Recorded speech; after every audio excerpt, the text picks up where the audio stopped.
நேயர்களுக்கு வணக்கம். கோட்டையை பிடிக்கப் போவது யார்? தேர்தல் களத்தின் ஆடி துடிப்பு 2026 நிகழ்ச்சிக்கு உங்களை சந்திக்கிறோம். ஏற்கனவே முதற்கட்ட கலாய்வு நம்ம செய்து 154 தொகுதிகளுக்கு நம்முடைய முடிவுகளை சொல்லியிருந்தோம். இப்போ தேர்தல் முடிஞ்சிருச்சு. தேர்தலுக்கு பிந்தைய கருத்து கணிப்பு இருக்குது. அதோடைய முடிவு எப்படி இருக்குது, அதன் வாயிலாக கோட்டையை யார் பிடிக்க போகிறார்கள் அப்படிங்கிறது தான் இரண்டாம் கட்ட கலாய்வு. ப்ளஸ் இது ஒரு எக்ஸிட் போல் அப்படிங்கிறது மாதிரி வச்சுக்கலாம். தேர்தலும் முடிஞ்சிருச்சு. இதற்கு பிறகு அங்கே கள நிலவரம் எப்படி இருக்கிறது, யாருக்கு சாதகமாக இருக்கிறது அப்படிங்கிறத சொல்லக்கூடிய ஒரு நிகழ்ச்சியாகத்தான் இது இருக்க போகுது. அந்த வகையில் நாம் இன்று எடுத்திருக்கக்கூடியது பழனி அப்படின்னு எடுத்துக்கிட்டோன்னா, தற்போது வாக்காளர்கள் எண்ணிக்கை 2,37,000 இருக்கு. ஆண் 1,15,000, பெண் 1,21,000.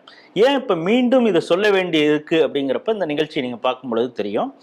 2021 ஐபி செந்தில்குமார் இந்த இடத்துல என்ன போட்டு வெற்றி பெற்றிருக்கிறார். அவர் வாங்கிய வாக்கு சதவீதம் 52%. யாரை எய்த்துனா ரவி மனோகரன், அதிமுக கட்சி சார்ந்தவரோட எய்த்து தான் அவர் வெற்றி பெற்றிருக்கார். அப்பொழுது இருந்த மொத்த வாக்காளருடைய எண்ணிக்கை அப்படின்னு பார்த்தீங்கன்னா 2,77,000. இப்போ 2,37,000. கிட்டத்தட்ட ஒரு 30,000க்கு மேலே வாக்குகள் நீக்கியிருக்காங்க. அதை இறந்தவங்க, டபுள் என்ட்ரி இப்படின்னு. சென்ற முறை வாக்கு டேர்ன் அவுட்னு பார்த்தீங்கன்னா 2,05,000. அதாவது 2,77,000 2,05,000 பேர் வாக்கு போட்டிருக்காங்க. அதாவது 74%. இப்பொழுது 85% அப்படிங்கிறத நம்ம பார்க்குறோம். நம்முடைய முதற்கட்ட ஆய்வில் அதிமுக இங்கு முன்னிலையில் இருக்கிறது அப்படின்னு சொல்லியிருந்தோம். காரணம், இப்பொழுது திமுக அங்கே நேரடியாக போட்டி போடவில்லை. என் பாண்டி சிபிஎம் கட்சியை சேர்ந்தவர் போட்டியிடுகிறார். ரவி மனோகரனே அதிமுக கட்சியின் சார்பாக போட்டியிடுகிறார். பிரவீன்குமார் தாவேகா, முருகேஸ்வரி நாம் தமிழர் கட்சி. இப்பொழுது இந்த களம் யாருக்கு சாதகமாக இருக்கிறதுன்னு பொம்மு சுப்பையாட்ட கேட்போம். வணக்கம் பொம்மு சுப்பையா. வணக்கம். இப்போ ஒரு 11% வாக்கு சதவீதம் கூடியிருக்கிறது சென்ற சட்டமன்ற தேர்தலை பொறுத்தளவு. ஏன் இவ்வளவு வாக்கு சதவீதம் கூடியிருக்கு? வாக்கு சதவீதம் கூடியதற்கு நம்ம ஒரு முக்கியமான 2 காரணங்களை தான் அனைத்து தொகுதியிலையும் கருத்தில் கொள்ள வேண்டியிருக்கு. அதே மாதிரிதான் பழனிலையும் ஆட்சிக்கு எதிரான மனநிலைமையில ஒரு கூடின வாக்கு சதவீதமும் இருக்கு. அதே மாதிரி நம்ம தாவேகா கட்சி புதுசா இப்ப களமிறங்கி இருக்கிறதுனாலயும், அவர் சினிமா நடிகருங்கிறதுனால அவர் மேல இருக்கக்கூடிய ஈர்ப்புனாலையும் குறிப்பிட்ட வாக்கு சதவீதம் கூடியிருக்கு. அதே ஒரு சூழ்நிலை தான் பழனி தொகுதியிலேயே நிலவுதுங்கண்ணா. நான் ஏற்கனவே சொன்ன மாதிரி 40,000 வாக்குகள் கிட்டத்தட்ட எஸ்ஐஆர் மூலமாக நீக்கப்பட்டு இருக்கிறது அப்படிங்கிறத பார்க்குறோம். ஸோ அதை பொறுத்தளவு எந்த அளவுக்கு, ஏன்னா 11% கூடியிருக்கு அப்படிங்கிறப்ப இது பெரிய அளவு மக்கள் பெருந்திரளாக ஓட்டு போட்டிருக்காங்க அப்படின்னு நம்மளால சொல்ல முடியுமா? இல்ல, கண்டிப்பா அந்த ஓட்டு போடக்கூடிய ஆர்வம் என்பது கூட தான் இருந்திருக்கு. மொத்தத்துக்கு தமிழ்நாடு அளவுல இருக்கிற மாதிரியே பழனி சட்டமன்ற தொகுதியிலையும் இந்த வாக்களிக்க வேண்டும் என்ற ஒரு ஆர்வம் வாக்காளர்களிடத்துல அதிகமா இருந்திருக்கு. நம்ம சொன்ன மாதிரி எஸ்ஐஆர் மூலமாக இந்த டபுள் என்ட்ரி இறந்தவர்களுடைய வாக்குகள்லாம் நீக்கப்பட்டதுனால இந்த பெர்சன்டேஜ் நமக்கு கூட தெரிஞ்சாலும் கூட கண்டிப்பா வாக்கு செலுத்த வேண்டும் என்ற எண்ணம் போன தேர்தலை விட இந்த சட்டமன்ற தேர்தல்ல மக்கள் மனசுல ஒரு ஏதோ ஒரு தூண்டுதல்னால நம்ம வாக்குச்சாவடிக்கு போய் நம்ம பிடித்த வேட்பாளருக்கு வாக்குகளை செலுத்த வேண்டும் என்ற எண்ணத்தில் தான் அந்த 10%, 11% இந்த சட்டமன்றத்திலையும் அதிகமான வாக்குகள் பதிவாயிருக்கு. இது கண்டிப்பாக முடிவுலையும் ஒரு தாக்கத்தை ஏற்படுத்தக்கூடிய சூழ்நிலை தான் இருக்குது.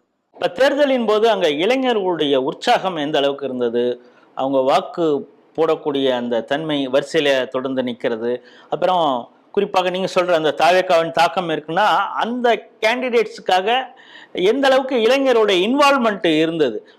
அதாவது எக்ஸ்பீரியன்ஸான கட்சி திமுக அதிமுகன்னு சொல்றோம், ஆனா இப்ப புதிதாக வந்த தாவேகா எவ்வளவு உற்சாகமாக இருந்தாங்க அந்த பகுதியில?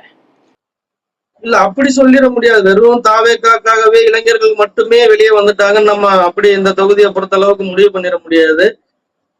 கடும் வெயிலை கூட பொருட்படுத்தாம காலை முதலே நீண்ட வரிசையில் நின்று தங்களுடைய ஜனநாயக கடமையை நிறைவேற்றியே தீர வேண்டும் என்ற ஆர்வத்தை நம்ம மக்களிடத்துல பார்க்க முடிஞ்சது.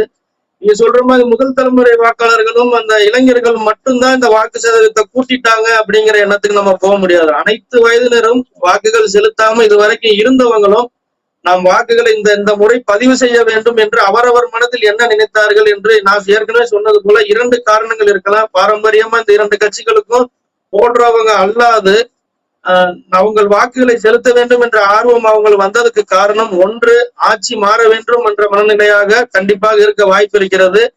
இன்னொரு குறிப்பிட்ட சதவீதம் தாவேகாவிற்காக இந்த முதல் தலைமை வாக்காளர்களும் இந்த இளைஞர்களும் இளம் பெண்களும் விஜய் கட்சிக்கு செலுத்த வேண்டும் என்ற ஆர்வத்தில் வந்த சதவீதம் அதுவும் கொஞ்சம் இருக்கலாம். ஆனால் மொத்தத்துக்கு அப்படி விஜய்க்காகத்தான் வெளியே வந்தாங்க அப்படிங்கிற முடிவுக்கு நம்ம வர முடியாது. முதற்கட்டமாக நீங்க சொல்லும் பொழுது உங்களுடைய கலாய்வில் அதிமுக இங்க முன்னிலையில இருக்கு அப்படின்னீங்க. இப்பொழுதும் அதே கருத்தோட தான் இருக்கிறீங்களா? மாற்றம் இருக்கிறதா? இல்ல, இப்பொழுதும் இந்த நம்ம வாக்கு எண்ணிக்கை வாக்கு பதிவு அன்னைக்கும் நம்ம அங்க தரவுகளை எடுத்தோம். அதுக்கு பிற்பாடு நம்ம நேற்றும் கூட கலாய்வுக்கு போயிட்டு வந்துதான் நம்ம முடிவுகளை தெரிவிக்கிறோம். தற்பொழுதும் கூட அதிமுக சார்பாக தேசிய ஜனநாயக கூட்டணியின் வேட்பாளராக இருக்கக்கூடிய திரு ரவி மனோகரன் அவர்கள் தான் ஒரு வெற்றி பெறக்கூடிய சூழ்நிலையில் தான் இந்த தொகுதி இருக்கிறது.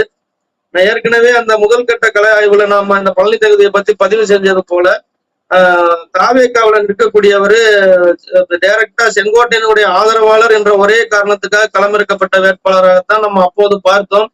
அதனால மற்ற தொகுதிகளை போல இந்த மண்ணின் மைந்தராக ஒரு ஏற்கனவே கட்சியில பயணம் பண்ணி அந்த ஏற்கனவே இருக்கக்கூடிய நிர்வாகிகளோட ஏற்கனவே பழக்கம் கொண்டவராக இல்லாத காரணத்தினால சற்று ஒரு தொய்வான சூழ்நிலை தாவேகாவிற்கும் இந்த தொகுதியில் இருந்ததை நம்ம பார்க்கிறோம். இன்னொரு பக்கம் நம்ம ஏற்கனவே முதல் கட்ட ஆய்வுல பதிவு செய்தது போல நாம் தமிழருடைய வேட்பாளராக இருக்கக்கூடியவங்க ஆமா அவங்க எஸ்டி வகுப்பை சேர்ந்தவங்க மலைவாழ் மக்களை பிரதிநிதியாக கொண்டவர்கள்னால அவங்களுக்கு இந்த கொடைக்கானல் மலை ஓட்டு கொஞ்சம் அவர்களுக்கு சாதகமாக கொஞ்சம் சதவீதத்தை அவருக்கு என்னைய பொறுத்தளவிற்கு திண்டுக்கல் மாவட்டத்திலேயே நாம் தமிழர் ஒரு அதிகமான ஒரு ஓட்டு சதவீதம் எடுக்கக்கூடிய தொகுதியாக இது இருக்கும். அதே மாதிரி நம்ம ஒரு திமுகவின் சிட்டிங் எம்எல்ஏவா இந்த தொகுதிக்கு இருந்தவர் ஐபி செந்தில்குமார் திண்டுக்கலுக்கு மாறி போயிட்டாருங்கிற ஒரு தொய்வும் திமுகவின் இடத்துல இருக்கு. இங்க கம்யூனிஸ்ட் சார்பா திரு என் பாண்டி தான் நின்னாரு. களத்துல நம்ம இந்த பிரச்சாரத்திலேயும் அந்த தேர்தல் நாட்கள்லயும் நெருங்க அவருக்கு திண்டுக்கல்ல ஐபி செந்தில்குமாருக்கு இங்க ஒரு டஃப்பான சூழ்நிலை திண்டுக்கல் சட்டமன்றத்துல உருவானதுனால அங்க அவர் பழகிய அவருக்காக வேலை செய்த நிர்வாகிகள் நிறைய பேர் திண்டுக்கல்ல நம்ம ஐபி செந்தில்குமார் அவர்களுக்காக வேலை செய்ததை பார்த்தோம். அதனால அங்க ஒரு வேலையில திமுகவினர் இடத்துல கம்யூனிஸ்ட் வேட்பாளருக்கு ஒரு ஆதரவாக களத்தில் களமாடக்கூடிய ஒரு தொய்வான சூழ்நிலையை நம்ம பார்க்க முடிந்தது. அதுவும் போக கவனிப்புகளை பொறுத்தளவிற்கு என்டிஏ சார்பாக கவனிப்புகள் அனைத்து இடங்களும் கிட்டத்தட்ட 85% 90% போய் சேர்ந்திருப்பதால கண்டிப்பாக ஒரு குறைந்தபட்சம் 7000 8000 10,000 வாக்குகளுக்கு மேலாக ஒரு வெற்றி பெறக்கூடிய சூழ்நிலையில ரவி மனோகர் இங்கு அதிமுக எம்எல்ஏ உருவாகுது உறுதி என்ற சூழ்நிலையில் தான் நம்ம இப்ப ஒரு முடிவுக்கு வர முடியுதுங்க. அறப்போர் இயக்கம் போன்றவைகள் கூட சொல்லியிருந்தன சாதாரணமாக தேர்தலை ஓரளவு நேர்மையாக எதிர்கொள்ளக்கூடிய கம்யூனிஸ்டுகளும் இந்த தேர்தலில் நிறைய பணம் கொடுத்துருக்காங்கன்னு. அப்படி கொடுக்கப்பட்ட ஒரு தொகுதியாக இது இருந்ததா? கம்யூனிஸ்டுகளும் பணம் கொடுத்தாங்களா அப்படிங்கிறது கள ஆய்வுல ஏதாவது தெரிஞ்சதா? கம்யூனிஸ்ட் வேட்பாளருக்காக திமுக காரர்களும் கம்யூனிஸ்டுக்காரர்களும் சேர்ந்தே இங்கு அந்த கவனிப்புகளில் ஈடுபட்டது நடந்தேறிதான் இருக்கிறது. ஆனால் இல்ல நான் இவருக்கு அதிமுக வேட்பாளருக்கு வெற்றி வாய்ப்பு அதிகமான சதவீதம் உள்ளதற்கு அதுவும் ஒரு காரணம். ஏன்னா அவங்க எல்லா இடத்துக்கும் ரீச் பண்ண முடியல. அதிமுக வேட்பாளர் நான் சொன்னது போல 85% வாக்காளர்களுக்கு இந்த கவனிப்பை முடித்து விட்டார். இவருக்கு அதுலயும் ஒரு தொய்வான ஒரு சூழ்நிலை இருக்கு. அனைத்து வாக்காளர்களையும் அவர்களால கொண்டு சேர்க்க முடியாத சூழ்நிலை தான் இருக்கிறது. ஆனால் இங்கும் கவனிப்பு கம்யூனிஸ்ட் வேட்பாளருக்கும் நடந்திருக்கு. இங்கே திமுக கம்யூனிஸ்டுகளுடைய அந்த ஒருங்கிணைப்பு எந்த அளவுக்கு இருந்தது? ஏன்னா நேரடியாக திமுக போட்டி போடலைங்கிறது ஒன்று. அதிமுக சார்பில் பாஜக அங்கே அந்த தொகுதியே கேட்டுக்கிட்டு இருந்தாங்க. கடைசி கட்டத்தில் பாஜகவுடைய ஒருங்கிணைப்பு அதிமுகவோட அங்கே எப்படி இருந்தது? இது தேர்தலில் எந்த அளவுக்கு பிரதிபலிக்கக்கூடியதாக இருந்தது? இல்ல, கண்டிப்பாக திரு ஐபி செந்தில்குமார் தொகுதி மாறி போனதுல அங்க இருக்கக்கூடிய திமுகவினருக்கு சற்று ஒரு மன வருத்தமான சூழ்நிலை தான் இருந்தது. ஆனா பாஜக தொடர்ந்து அந்த தொகுதியை திரு கனகராஜ் அவர்களுக்காக கேட்ட போதும் ஒரு அதிமுகவுக்கு வழங்கப்பட்ட பிறகு ஒரு 2-3 நாட்கள் அந்த தொய்வான சூழ்நிலை இருந்ததை தவிர களத்துல திமுகவும் கம்யூனிஸ்டும் சேர்ந்து ஆற்றிய பணிகளை விட இவருடைய வெற்றி வாய்ப்பிற்கு பாஜகவும் அதிமுகவும் ஏன்னா அந்த தொகுதியை பாஜக ஒரு பலமான சூழ்நிலையை உருவாக்கி வைத்திருந்தது என்றதே நம்ம முதற்கட்ட கலவாயில நம்ம பதிவு செஞ்சோம். அதுவும் கூட அதிமுக வேட்பாளருக்கு வெற்றிக்கு ஒரு பிளஸ் ஆகத்தான் அமையும் என்றதுதான் நம்மளுடைய கருத்தாக இருக்கிறது. இப்ப நீங்க இந்த மலைவாழ் சமூகம் நாம் தமிழர் கட்சிக்கு பெரிய அளவுல வாக்கு செலுத்துவாங்க. ஏன்னா அவங்களுடைய ரெப்ரசன்டேட்டிவ் அவங்க போட்டியிட வாய்ப்பு கொடுத்தாங்கன்னா மற்ற சமூகங்கள் இருக்கு, இது எந்த அளவுக்கு தேர்தல் களத்துல எப்படி பிரிஞ்சது? ஏன்னா இதுக்கு முன்னால நம்ம அனலைஸ் பண்ணிட்டோம், இருந்தாலும் தேர்தலின் போது எப்படி இருந்தது, எந்தெந்த சமூகம் யாருக்கு ஆதரவாக இருக்கும்னு நீங்க நினைக்கிறீங்க? இல்ல குறிப்பிட்ட சமூகம் தான் ஆதரவுன்னு நம்ம சொல்ல முடியாது. ஏற்கனவே சிறுபான்மையினர் ஓட்டு கொடைக்கானல் நகராட்சியிலையும் மற்ற பகுதிகளிலையும் திமுகவுக்கு சாதகமாகத்தான் செல்லக்கூடிய சூழ்நிலை நம்ம ஏற்கனவே பதிவு செஞ்சிருக்கோம். ஆனா இந்த முறை முழுமையாக போன முறை ஐபி செந்தில்குமார் அவர்கள் ஜெயித்த போது அவர் அந்த அவங்கள்ட்ட இருந்து எடுத்துக்கிட்ட ஓட்டு அப்படியே கம்யூனிஸ்ட் எண் பாண்டிக்கு வந்திருக்குமாங்கிறது மிக மிக சந்தேகத்துக்குரிய விஷயம்தான்.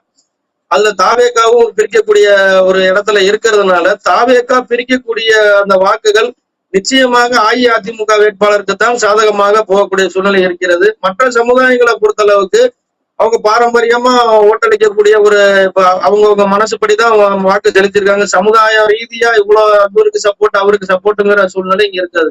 இப்ப தேர்தலின் போதோ அல்லது பிரச்சாரத்தின் போதோ ஏதாவது ஒரு சுவாரஸ்யமான சம்பவம் ஏதாவது இந்த பழனி சட்டமன்ற தொகுதியில் நடந்ததா? அதாவது வேட்பாளர் பிரச்சாரத்துக்கு போகும்போது அவருக்கு எதிர்ப்பு தெரிவிக்கிறது, கருப்பு கொடி காட்டுறது, அப்படி மாதிரி அது மாதிரி ஏதாவது சம்பவங்கள் நடந்ததா? இல்ல அப்படி ஒரு ஒரு ஒரு அசம்பாவிதங்களோ ஒரு வேட்பாளருக்கு எதிர்ப்பு தெரிவிக்கும் நிலையிலே ஒரு பெருசா ஒரு சம்பவங்கள் எதுவும் பதிவாகவில்லை. இது ஒரு அமைதியான பிரச்சார களமா தான் இருந்து முடிஞ்சிருக்கு. ஒரு பெரிய ஒரு பிரச்சனைக்குரிய களமெல்லாம் அதை பார்க்க முடியல. பிரச்சாரம் யாருது எடுபட்டது, யாருது மக்கள் மத்தியிலே பெரிய அளவு பேசப்பட்டது இந்த பகுதியில?